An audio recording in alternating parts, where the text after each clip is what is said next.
Masayang pagbati sa sambayanang Pilipino lalo na sa mga awakened Ophirians. Para maunawaan ang video na ito, kailangang napanood muna ang World Territory Series kung saan ipinakita namin ang family tree ni Noah at ang kanilang mga teritoryo.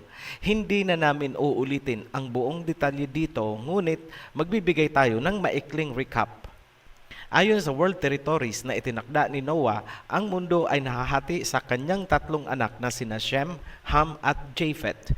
Ang mga Pilipino or Ophirians at mga Asians ay nagmumula sa lahi ni Shem at teritoryo ng Shemites ang Asia. Ang depensa ng Shemite territory sa silangang bahagi ay binubuo ng mga Ophirians, Inchek at Hapon. Sa kanluran, ang depensa ay ang lupain ng Turkey at ang lupain ni Jacob na tinawag ngayong Israel. Ngunit, wala na ang lupain ni Jacob. Nakuha na ito ng mga dayuhan. Sa gawing itaas naman ng Shem territory sa north, ang depensa natin ay ang mga Ruso.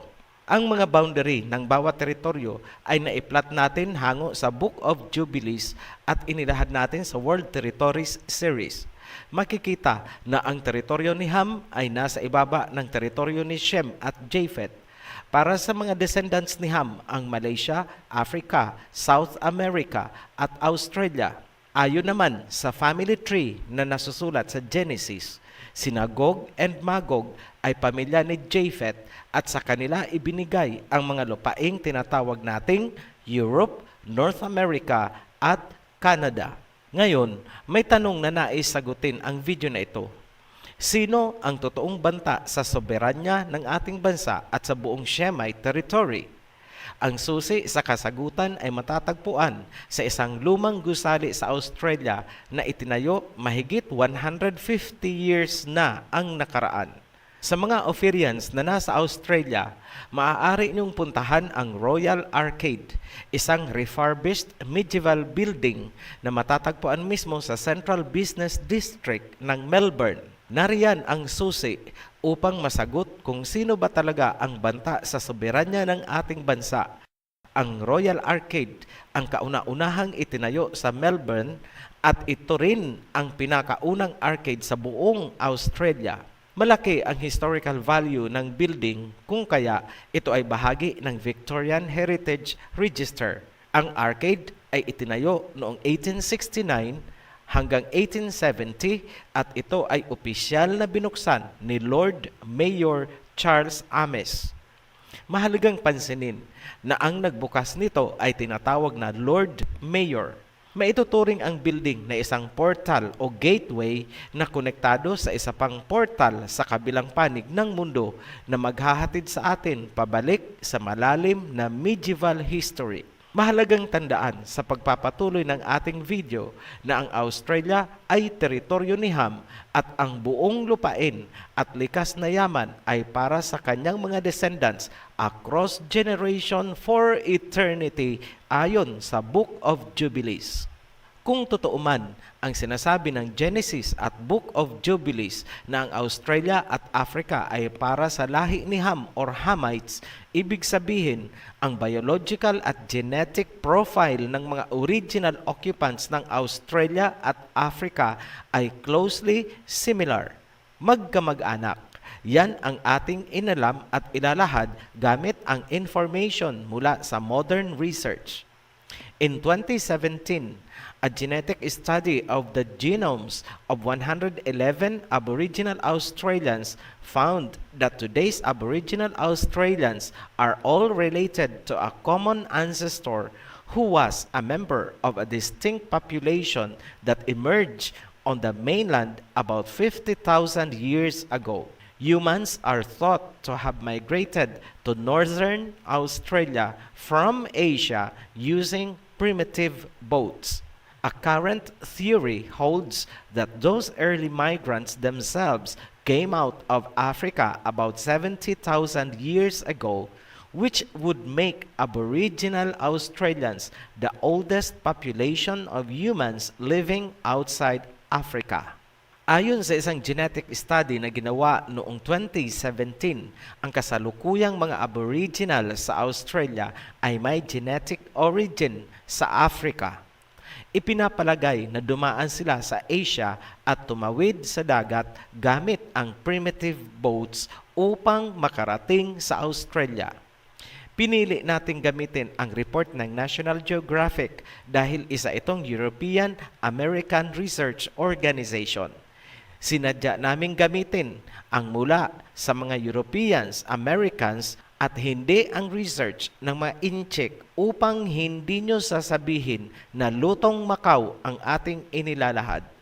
Note, disregard nyo na lang ang number of years sa reference. Hindi nila alam ang biblical timelines. Ang mahalaga, malinaw ayon sa research na ang Australia at Africa ay iisang ancestor ang pinagmulan. Ayon pa rin sa report ng National Geographic, taong 1788, tinatayang mayroong 750,000 to 1.25 million Aboriginal Australians ang inabutan ng British colonization. Para sa mga hindi familiar, kapag sinabing British, yan ay Great Britain, United Kingdom, or England kung saan naroroon ang pamosong London. Sila ay mga Europeans. Sila ang sumakop sa Australia ng Hamites. Taong 1770, ang Australia ay unang diniskobre ni James Cook, isang British Royal Navy, at ginawa niya ng detalyadong mapa ang Newfoundland, sabay deklarang pag-aari na ito ng British Royal Crown.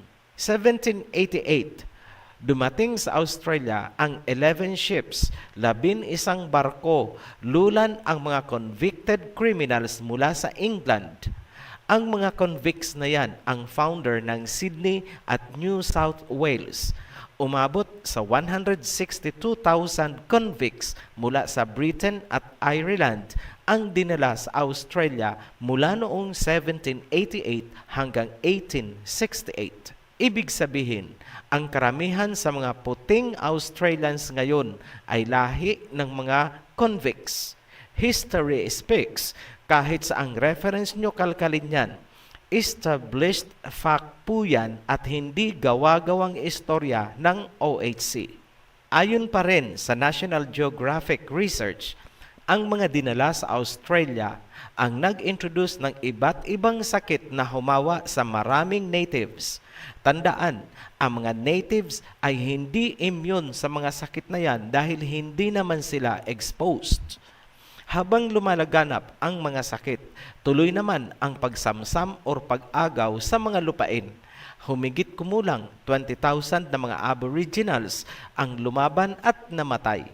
Karamihan sa kanila ay nabiktima ng massacres habang inaagaw ng mga British ang kanilang mga lupain. Maliban sa pagsamsam ng mga lupain, ayon pa rin sa report ng National Geographic, ipinatupad ng British government mula 1910 hanggang 1970 ang puwersahang pagkuha ng mga anak ng natives mula sa kani-kanilang mga pamilya. Ang mga bata ay inilagay sa mga adoptive families at institutions at pinagbawalang magsalita ng kanilang sariling lengguwahe. Pinalitan din ang kanilang mga pangalan. Tinatayang umabot ng 33% ng mga native children ang inalis sa kanilang mga pamilya. Ginawa yan ng British government sa mga natives sa loob ng 60 years. Yan ang tinatawag na stolen generation. Recap natin ang mga nangyari. Mula sa England, nilusob ng mga British ang mga Aborigines ng Australia. Maraming namatay, dinukot ang mga bata mula sa kanilang mga pamilya at sinamsam ang mga lupain. Pasok sa banga ng British Royal Crown ang Australia ni Ham. Ngayon, nasaan ba ang Australia? Nasa gawing ibaba lang po ng Pilipinas. And so, ang Australia ni Ham ay nakuha ng angkan ni Japhet. Sa mga panahong yan, umusbong ang European Australians at later in time, itinayo nila ang unang Royal Arcade sa Melbourne. Next, New Zealand, biblically, Ham Territory.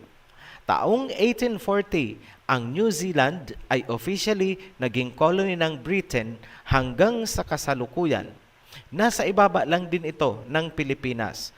Pansinin nyo, across history, kung paanong ginapang paisa-isa ang mga bansa ng Ham Territory. Lahat swak sa banga ng Royal Crown. Up next, Papua New Guinea, biblically Ham Territory. 1884 onwards to 19th century, pumasok ang Germany sa Papua New Guinea. Sumunod din ang Australia. Then, naglaban ang Germany at ang Australia. Later in time, nagkaroon ng mga negotiation sa League of Nations. Pero, ang ending, pasok sa British Royal Crown ang Papua New Guinea. Nakakatawa lang isipin na noong umapila ng independence ang Papua New Guinea, binigyan sila ng independence. Alright, bigyan namin kayo ng independence. Magkakaroon kayo ng sarili nyong leader. Pero ang leader ninyo ay under namin. Kaya ang head of state ng Papua New Guinea ay si Her Majesty. Next, Solomon Island, biblically Ham Territory. Taong 1568, unang sumalta ang Spanish navigator na si Alvaro de Mendaña de Niera. Maliban sa kanya, ang mga madalas na bumisita ay ang mga whaling ships mula sa Britain, United States at Australia. Towards the 19th century, pumasok na ang mga Christian missionaries. Kasabay nun, nagkakaroon ng mga pagdukot ng mga natives upang gawing alipin sa mga plantation sa Queensland, Australia. June 1893, para protektahan daw ang Solomon Islands, pumasok ang United Kingdom o Britain bilang tagapagtanggol. Ang bahaging nasasakop ng Germany ay inilipat na rin sa British Royal Crown. Kaya ang head of state nila ay si Her Majesty. Nakakatawa ulit kung iisipin na ang dumudukot ng alipin ay mula sa Australia na mga tauhan din lang naman ng Britain. Tapos, yung magbibigay daw ng proteksyon ay ang Britain kung magpapasailalim sila sa dominion ng Royal Crown. Hindi nyo ba nahahalata kung paanong pinaiikot-ikot ang mga natives tapos ang ending ay swak sa banga ng Royal Crown? Up next, Hong Kong, biblically Siem Territory. Taong 1838, umaabot sa 1,400 tons ng opyo ang ibinabagsak ng mga British sa China kada taon. In 1839, umapila ang China kay Queen Victoria na ipatigil ang pagpapadala ng opyo sa China dahil nasisira na ang moral fabric ng mga tao. Ngunit walang naging aksyon ang British government. Dahil dito, pinakumpiska ng gobyernong Incheck ang mga opyo at ang sinamang mahuhulihan nito ay papatayin. Ang hakbang na yan ay nilabanan ng British Superintendent of Trade. Pinatakas niya ang mga traders at pushers at pinahanda ang mga ito para digmain ang mga Incheck. June 1840, nagsimula na ang ofensiba ng Britain laban sa mga Incheck. Ang nais kasi ng British government ay gawing legal ng gobyernong Incheck ang droga at gawing malaya ang pagbebenta nito. Pinababayaran sa gobyernong Incheck ang mga nakumpiskang opyo at iba pang mga damages. Dito na nagsimula ang digmaan. Nagipit at natalo ang mga Incheck. Bumagsak ang kanilang economy at maraming nagutom. Dahil dito, napilitan ang mga Incheck na makipagkasundo sa Britanya on a bended knee. Bahagi ng kasunduan, kinuha ng Britain ang Hong Kong. Yan ang nakapaloob sa Nanking or Nanjing Treaty. Lumipas ang panahon, nakabangon at lumakas ang mga Incheck. Ibinalik ng Britanya ang Hong Kong noong 1997. Pero binitawan na nga ba? Hindi pa rin. Kasalukuyan, nagkakaroon ng mga political unrest sa Hong Kong dahil sa impluwensya ng kanluran. Napansin nyo ba Nakarami sila. Isa pa, Malaysia. Hindi lingid sa kaalaman ng karamihan kung paanong nawala sa atin ang Sabah. Ang lupain na yan ay rented out lamang o pinaupahan ng Sultanate of Sulu sa isang British commercial syndicate na pinangungunahan ni Alfred Dent. Ngunit noong nabuo na ang Malaysian Federation, ang lupain ay ibinigay ng British syndicate sa Malaysia imbes na isauli sa Sultanate of Sulu. Hanggang ngayon, ang usaping yan ay hindi pa rin nalulutas. Noong September 18, 1968, pinirmahan ni President Marcos ang Act of Congress kung saan kasama ang Sabah sa Republic of the Philippines. Dahil sa ginawa ni Marcos, nagpadala ang British government ng Hawker Hunter fighter and bomber jets sa Kota Kinabalu kasabay ang babala na ipagtatanggol ng Britanya ang Malaysia alinsunod sa Anglo-Malayan Defense Agreement. Kung magkakaroon ng digmaan sa pagitan ng Malaysia at Pilipinas, magpapadala din ang Britanya ng mga warships sa Philippine waters. Ang defense agreement ng Malaysia at Britain ay napalitan at lalong pinalakas ng 5 power defense arrangements na pinagkasunduan ng Great Britain, Australia, New Zealand, Malaysia at Singapore. Ano ang laban ni Marcos? Wala. Ito ang tanong. Nasaan ang mga kano? Bakit hindi nila tinulungan si Marcos sa kabila ng pagiging allied country ng Pilipinas sa Amerika?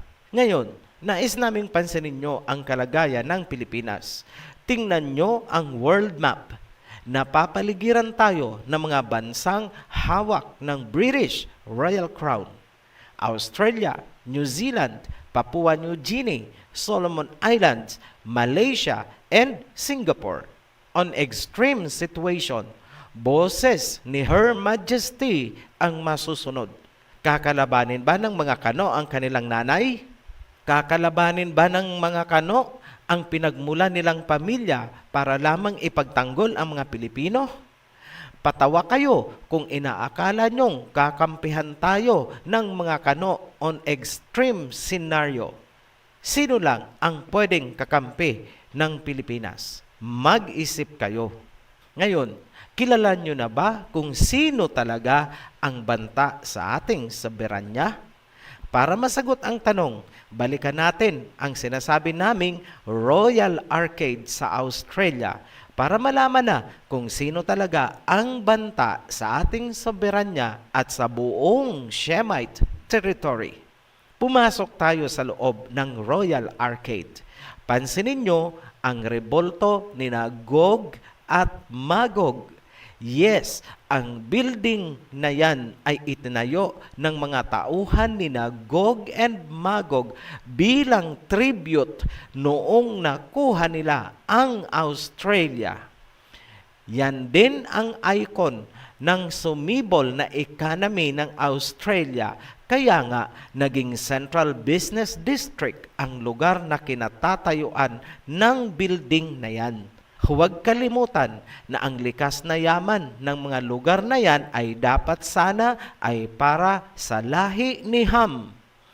Ngayon, isang galamay pa lang ang nakita natin. Yan ay isang tentacle o satellite lamang ng isang mas malaking organisasyon.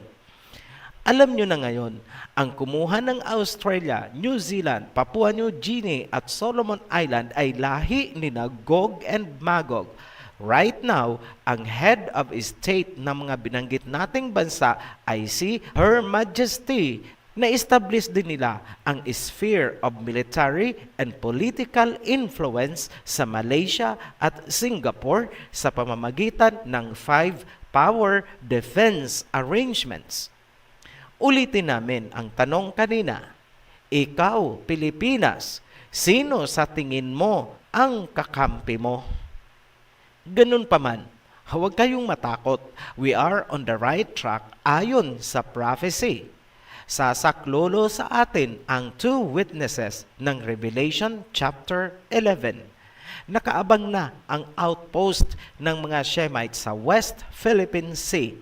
Gaya ng paulit-ulit naming sinasabi noon pa, may mabigat na dahilan kaya naririyan ang facility na yan. Panoorin nyo na lang ang Two Witnesses series para maunawaan nyo. Bago namin tapusin itong video, balikan ulit natin ang Royal Arcade sa Australia.